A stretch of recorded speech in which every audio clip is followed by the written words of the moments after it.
नाव आहे तुझं? डॅडी श्रावण. तू कशासाठी आलायस इथे?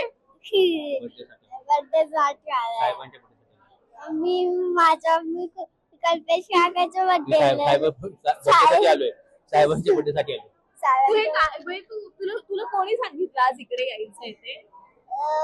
डॅडीने सांगितलं. नाही कल्पेश काका डॅडीने. तुला काकांनी आणि डॅडींनी सांगितलं तुला आज इथे यायचं इथे? अरे ना माझं आहे ना मामाने सांगितलं. नमस्कार, मी पूनम माय महानगर लाईव्ह मध्ये आपलं स्वागत करते. हिंदू हृदय सम्राट शिवसेना पक्षप्रमुख बाळासाहेब ठाकरे यांची 100वी जयंती आणि या जयंतीनिमित्त षण्मुखानंद हॉलमध्ये जे आहे ते शिवसेना उद्धव बाळासाहेब ठाकरे पक्षाचा कार्यक्रम आहे. ह्या कार्यक्रमासाठी जे आहे ते राज्यभरातून राज्याच्या कानाकोपऱ्यातून जे आहेत ते आता शिवसैनिक यायला सुरुवात झालेले आहेत. या शिवसैनिकांमध्ये आपल्याला ज्येष्ठ शिवसैनिक, तरुण शिवसैनिक, महिला वर्ग असं सर्वच दिसत असताना एक छोटा शिवसैनिक सुद्धा बाळासाहेबांच्या या कार्यक्रमाकरता आलेला आहे.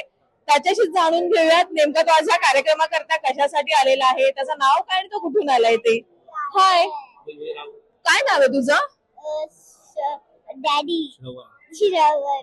तू कशासाठी आलायस इथे? बर्थडेसाठी आलाय.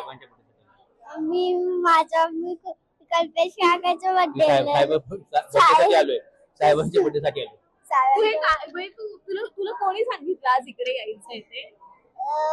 डॅडीने सांगितलं. नाही कल्पेश काका डॅडीने. तुला काकांनी आणि डॅडींनी सांगितलं तुला आज इथे यायचं इथे? अरे ना माझं आहे ना मामाने सांगितलं. मग तू साहेबांचे विचार ऐकायला आलायस इकडे? हो बोल. हो. आपण थेट त्यांच्या वडिलांकडूनच जाणून घेऊयात की ते एवढे मोठे शिवसैनिक असताना आज एक छोटा शिवसैनिक सुद्धा आलेला आहे. काय सांगाल, म्हणजे मोठे शिवसैनिक दिसतायत पण पहिलाच एक छोटा शिवसैनिक आम्हाला इथे दिसतोय. त्याच्या मनावरती लहानपणापासूनच राजकीय धडे देत आहे की त्यांना बाळासाहेबांचे विचार त्याला सांगताय? आमचं मेन म्हणजे की आम्ही म्हणजे माझे आजोबा, माझे वडील, आता मी माझा मुलगा, आम्ही लहानपणापासून म्हणजे चारही पिढी आम्ही शिवसेनेसोबतच जोडले आणि आमचं येणारं पिढी ते पण उद्धव साहेबांसोबत असेल शेवटपर्यंत. आणि एकदम मनापासून आम्ही एक दिशेने त्याच्यासोबत राहिलोय आणि ह्याचे विचार ऐकण्यासाठी साहेबांचे खास इथे आम्ही आलो आहे. पण तुम्ही लहानपणापासूनच साहेबांचे विचार सांगताय, कारण की आज बघतोय आपण तरुण पिढी राजकारणामध्ये एवढी गुंतलेली आहे. एका लहान शिवसैनिकाला तुम्ही आज राजकारणाच्या व्यासपीठावरचे खरं बघायला गेलं तर संभाषण ऐकण्याकरता आणलेलं आहे. ह्या वयात ज्यावेळेस लहान मुलं अगदी खेळण्याच्या वयाच्यामध्ये दंग असतात, तोही आहेच म्हणा तसा, पण तरी पण एक पालक म्हणून साहेबांचेच विचार का त्याच्या मनावरती रुजले गेले पाहिजे असं तुम्हाला वाटतं?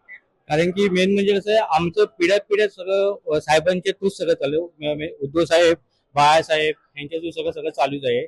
मग त्याच्या निमित्ताने आम्ही सर्व बोलले की आमच्या बाबांच्या विचारामध्ये, वडिलांच्या, माझ्या विचारामध्ये, आता मीही ठरवलं की माझ्या मुलांच्या विचारामध्ये साहेबांचं भाषण तरी ऐकावं करू.